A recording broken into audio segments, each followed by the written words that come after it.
अस्सलामुअलैकुम। साया एजुकेशंस की जानिब से मैं असना फातिमा साइंस और टेक्नोलॉजी का क्लास 10 का पार्ट 1 डिस्कस करने वाली हूँ, जिसमें previous first and second videos में हमने ग्रेविटेशन यानी कि तजाजुबा, Kepler's laws, Newton's universal law of gravitation, capital G की वैल्यू और उसी तरीके से न्यूमेरिकल्स देख चुके हैं। तो आइए कुछ पॉइंट रिवाइज कर लेते हैं। ग्रेविटेशन यानी कि तजाजुबा सखली कशिश किसे कहते हैं? जमीन हर चीज को अपनी जानिब एक कुव्वत के साथ, एक फोर्स के साथ अट्रैक्ट कर रही है, इसे हम ग्रेविटेशन कहते हैं। इसके बाद हमने देखा था कैपलर्स के लॉज। कैपलर्स ने 3 लॉज दिया है, first, second and third law, जो हमने डिटेल्ड पार्ट 2 में डिस्कस कर चुके हैं, जिसकी लिंक आपको डिस्क्रिप्शन बॉक्स में अवेलेबल है। नेक्स्ट हमने देखा था Newton's universal law of gravitation, यानी न्यूटन का कशिश सुकल का कायनाती कानून। इस लॉ में हमने देखा था कि F directly proportional to m1 m2 and inversely proportional to d square. जब हम इसे सॉल्व करते हैं तो ये आता है F is equals to capital G m1 m2 upon d square, जहां पर capital G universal gravitational constant यानी सकल का आफाकी मुस्तकिल है, और जिसकी वैल्यू कैवेंडिश साइंटिस्ट ने जो है तजुर्बे के जरिए दी थी, जिसकी वैल्यू है 6.67 इंटू 10⁻11 न्यूटन मीटर स्क्वायर पर केजी स्क्वायर। तो इसकी कीमत आपको न्यूमेरिकल्स में तो इम्पोर्टेंट है ही, उसी तरीके से इसकी यूनिट जो है वो भी एग्जाम में पूछी जाती है। उसी तरीके से हमने न्यूटन्स लॉ ऑफ ग्रेविटेशन के ऊपर जो है प्रॉब्लम्स देखा है, न्यूमेरिकल्स की effect of mass on gravitational force and effect of distance on gravitational force. तो आप लोग ये तमाम वीडियोस फर्स्ट एंड सेकेंड जो है साया एजुकेशन पर जाकर चेक कर सकते हैं, जिसकी लिंक आपको दी गई है। आज के वीडियो में हमें देखना है low and high tides. You must be knowing about the high and low tide that occur regularly in the sea. The level of the sea water at any given location along a seashore increases and decreases twice a day at regular intervals. High and low tides occur at different times at different places. The level of the water in the sea changes because of the gravitational force exerted by the moon. यानी हम देखते हैं कि सी level पर जो है low tide और high Tide हमें दिन में 2 टाइम्स जो है वो रेगुलर इंटरवल से नजर आती है, और इसका रीजन जो है यह है gravitational force exerted by the moon. यहाँ पर low tide and high tide जिस तरीके से डायग्राम में आपको बताया गया है, यहाँ पर भी आप देख सकते हैं। उर्दू मीडियम स्टूडेंट्स को मद्देनजर की हालतें दी गई हैं। समंदर में बाकायदगी से होने वाले मद्देनजर के मुतालिक आप जानते हैं, किसी एक किनारे पर समंदर के पानी की सतह मामूल के मुताबिक दिन में 2 मरतबा मखसूस औकात में बढ़ती और कम होती है। यानी कि समंदर में रेगुलरली बाकायदगी से क्या है, मद्देनजर उठते हैं। किसी एक किनारे पर समंदर के पानी की सतह जो है वो क्या हो जाती है, बढ़ जाती है, और किसी लेवल पर जो है सतह कम हो जाती है। तो इसका रीजन क्या है? इसकी वजह यह है कि पानी की सतह चांद की सखली कशिश की वजह से क्या है, बदलते रहती है। चांद के अट्रैक्शन की वजह से, चांद की कुव्वत की वजह से जो है चांद की सिमत में पानी में उभार पैदा होता है, और इस तरीके से मद वाक़े होते हैं। जहां पर पानी की सतह ज्यादा होती है वहां पे मद पैदा होते हैं, और जहां पर कम पानी की सतह होती है वहां पर जज़र वाक़े होता है। जैसे कि हम यहाँ पे देख सकते हैं, ये सतह जो है ये बढ़ गई है, इसे हम मद कहते हैं, और जहां पर सतह कम हो गई है उसे हम जज़र कहते हैं। नेक्स्ट हम देखेंगे अर्थ ग्रेविटेशनल फोर्स के बारे में। अब अर्थ ग्रेविटेशनल फोर्स को समझने से पहले कुछ क्वेश्चंस देख लेते हैं। Will the velocity of a stone thrown vertically upward remain constant or will it change with time? How will it change? Why doesn't the stone move up all the time? Why does it fall down after reaching a certain height? And what does its maximum height depend on? यानी मतलब क्या है कि एक stone है या पत्थर है या बॉल है, कोई भी चीज आप ले ले, इसे हम क्या है ऊपर की जानिब फेंकते हैं। ऊपर की जानिब फेंकने के बाद एक वक्त के बाद वो क्या हो जाती है, नीचे गिर जाती है। एक सर्टेन हाइट पर पहुंचकर, एक बुलंदी पर जाके वो नीचे गिरती है। तो क्यों ये नीचे की जानिब क्यों गिरती है, और इसकी मैक्सिमम हाइट यानी वो कहाँ तक जाएंगी, ये किस चीजों पर मुनहसर है। तो देखते हैं The earth attracts every object near it towards itself because of the gravitational force.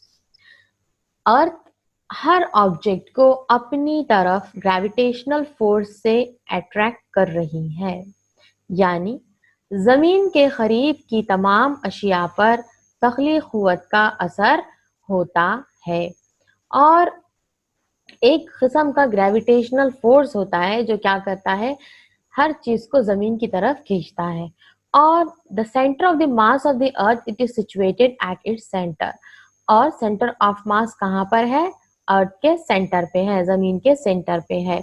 और ये जो जमीन का जो सखली क़ुव्वत है, जो सखली इसरा है, वो हमेशा कहाँ होता है, मरकज की जानिब में होता है। Similarly, when we throw a stone vertically upward, the force tries to pull it down. यानी जब भी हम किसी पत्थर को क्या करेंगे, ऊपर की जानिब फेंकेंगे, तो वो जमीन जो है एक किस्म का फोर्स लगाएंगी और उस फोर्स के जरिए वो जो ऑब्जेक्ट है वो अर्थ की जानिब गिरेगा और उसकी वेलोसिटी जो है वो रिड्यूस हो जाएंगी। Due to the constant downward pull, the velocity becomes zero after a while, and the pull continues to be exerted and stone starts moving vertically downward. एक हाइट पर पहुंचने के बाद उसकी वेलोसिटी जीरो हो जाएंगी और फिर वो चीज अर्थ इन्फ्लुएंस से अर्थ के सेंटर की तरफ जो है वो आ जाएंगी। उसी तरीके से हमें देखना है जमीन का सखली इसरा, यानी अर्थ्स ग्रेविटेशनल एक्सेलरेशन। अब एक्सेलरेशन इस लफ्ज का मतलब है इसरा, यानी कि change in velocity upon time. जब हम वक्त के साथ रफ्तार में तब्दीली करते हैं, इसे हम इसरा कहते हैं। जिस तरीके से बताया गया है कि जमीन जो है हर चीज पर सखली क़ुव्वत यानी ग्रेविटेशनल फोर्स लगाती है, तो न्यूटन के दूसरे कानून के मुताबिक, न्यूटन का दूसरा कानून क्या है, F मसावी ma, यानी कि force is equals to mass into acceleration. तो हर शय पर जो क़ुव्वत अमल कर रही है, जो फोर्स लग रहा है, उस फोर्स की वजह से ऑब्जेक्ट में एक्सेलरेशन प्रोड्यूस होगा, यानी इसरा पैदा होता है। और इसी इसरा को क्या कहते हैं, सखली इसरा, यानी अर्थ ग्रेविटेशनल एक्सेलरेशन। जिस तरीके से ये फिगर में हम देख सकते हैं, ये बॉल एक सर्टेन हाइट पर पहुंच चुका है जब हमने इसे ऊपर की जानिब पे फेंका, लेकिन ये जो है वो अर्थ की ग्रेविटेशनल फोर्स लगाने की वजह से डाउनवर्ड डायरेक्शन में क्या हो रहा है, मूव हो रहा है।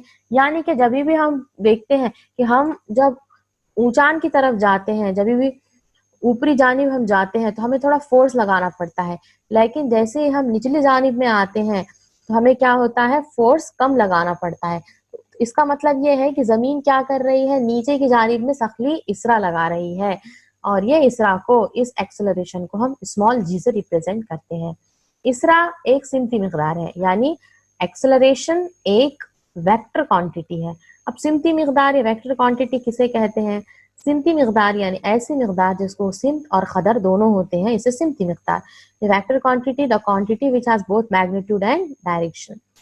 जमीन के सखली इसरा की सिमत सखली क़ुव्वत की तरह जमीन के मरकज की जानिब यानी उफ़क़ की उमूदी सिमत होती है, यानी एक्सेलरेशन ड्यू टू ग्रेविटी का डायरेक्शन भी किधर है, मरकज की जानिब, यानी टुवर्ड्स द सेंटर ऑफ अर्थ।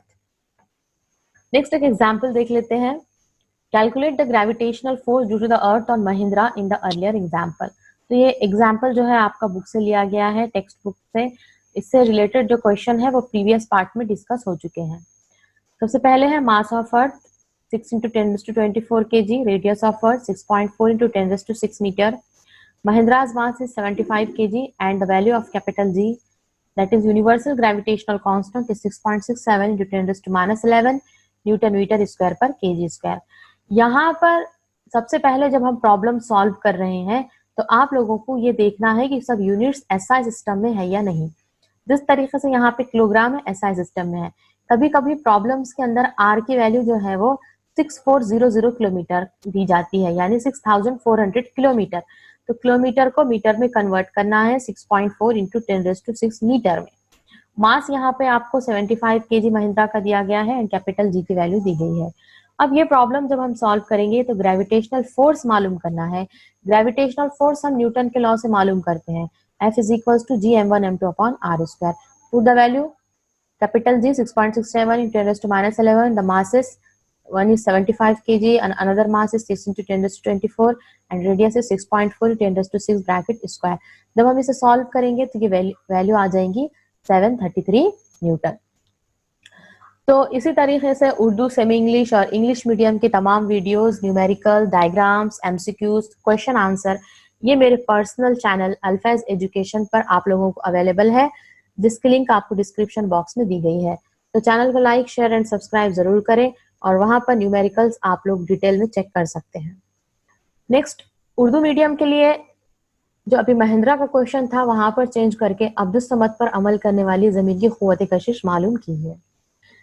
यहाँ पर जमीन की कमियत है 6 ज़रब 10 की 24 kg, जमीन का निस्फ उत्तर 6.4 ज़रब 10 की 6 मीटर, अब्दुस समद की कमियत 75 kg और कैपिटल जी की वैल्यू भी दी गई है। सखली क़ुव्वत के ज़ाब्ते के मुताबिक अब्दुस समद पर जमीन की सखली क़ुव्वत F = G m1m2/r²।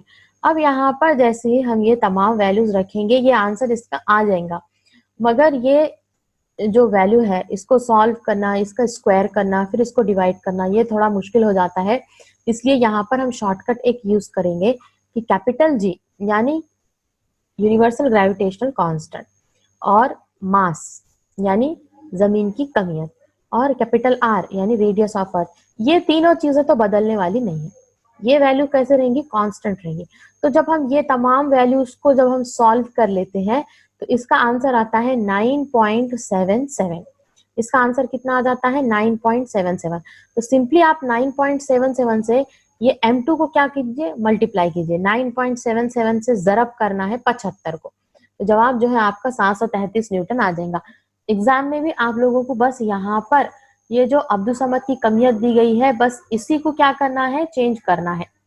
यहाँ पर कौन सी भी कमियत वो दे सकता, 75 की जगह 50, 30, 40 जो भी वैल्यू आएंगी, यहाँ पर आप सिंपली उसे क्या कीजिए? बस मल्टीप्लाई कर देंगे तो आपका फाइनल आंसर आएगा।